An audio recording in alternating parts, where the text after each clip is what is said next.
We're going to have a UFC fight.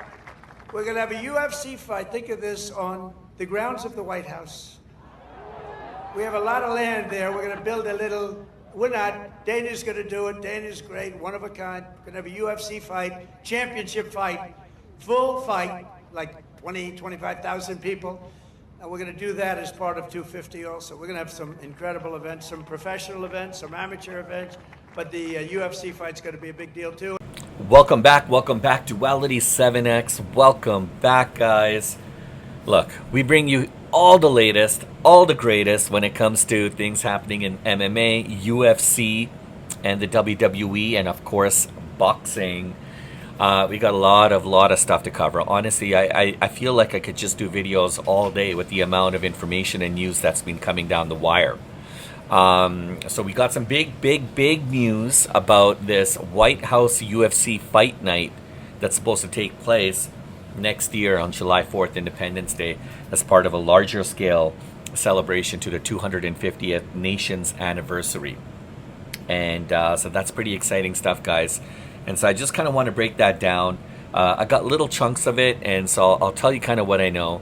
Essentially, you probably heard President Trump talk about how this event is actually going to happen, and I think he was quoted back on July 3rd actually while attending an event in Des Moines, Iowa. He was even alluding to the fact that there's going to be around 25,000 spectators for this event. And so, it's going to be a live match. And so Dana White actually reiterated that it is going to happen. And he's been in discussions with Trump and, in the White House and about, and it's not about the possibility about this event actually going down next year, July 4th, 2026. But Dana White didn't comment actually on how many people were actually going to attend this event or the potentials of that, but he did indicate that this is going to happen. He actually even said that he was going to fly out there at the end of this month and sit down and talk with Donald Trump and his team about the plans, the renderings, and really kind of what they've kind of envisioned from start to finish. So it's going to happen, guys, and it's confirmed. Dana White went on CBS, news, and he talked about how excited he was about this, and this is definitely going to happen. Yeah, I'm pretty sure about it. And so, if you were to ask me if something like this could actually or potentially happen before, probably not. Like, especially with Biden. With the former president being around, I didn't think the likes of this could potentially happen. But Trump's eldest daughter, Ivanka Trump, is actually going to assist in the preparation of this historic night and historic event. And it's currently unknown at this moment, actually, who's going to participate in the event. But Dana White did say that everybody that he knows wants to be on this card. And...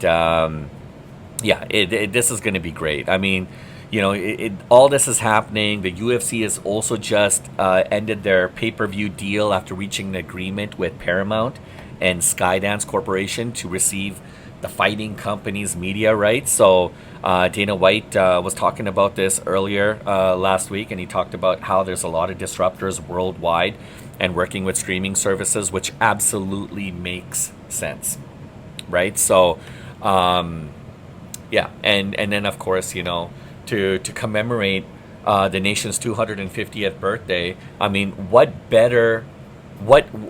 can you think better than to have a live match right on the lawn of the White House? Now, I don't know if it's actually going to be right on the lawn or if it's going to be in front or behind or on the side, but it's definitely going to include fireworks. I can tell you that, and probably some. Maybe some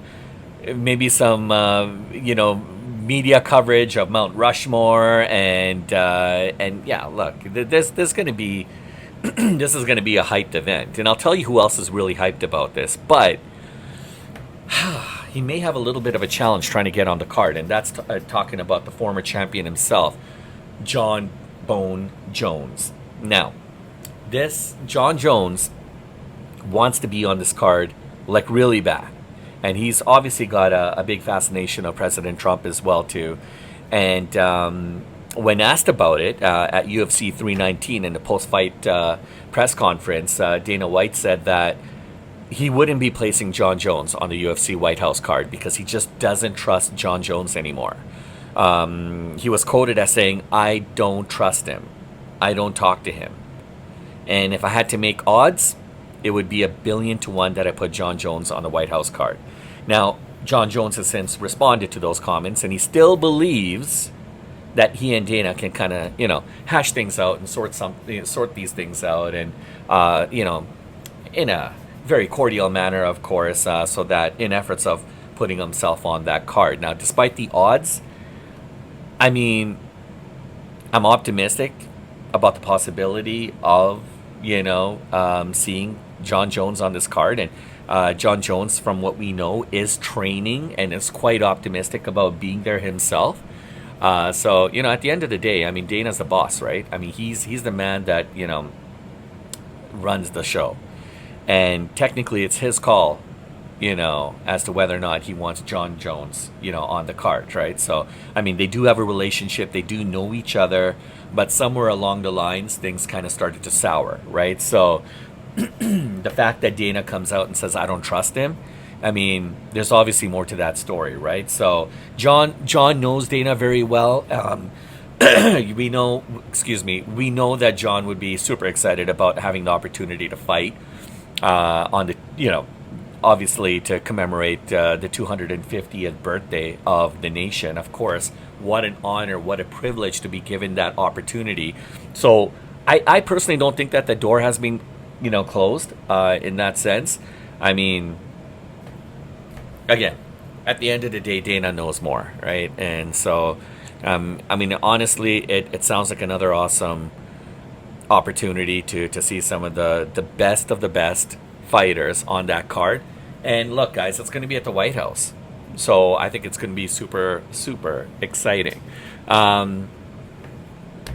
Look, it's going to be 1,000,000,000 to 1 from what Dana says.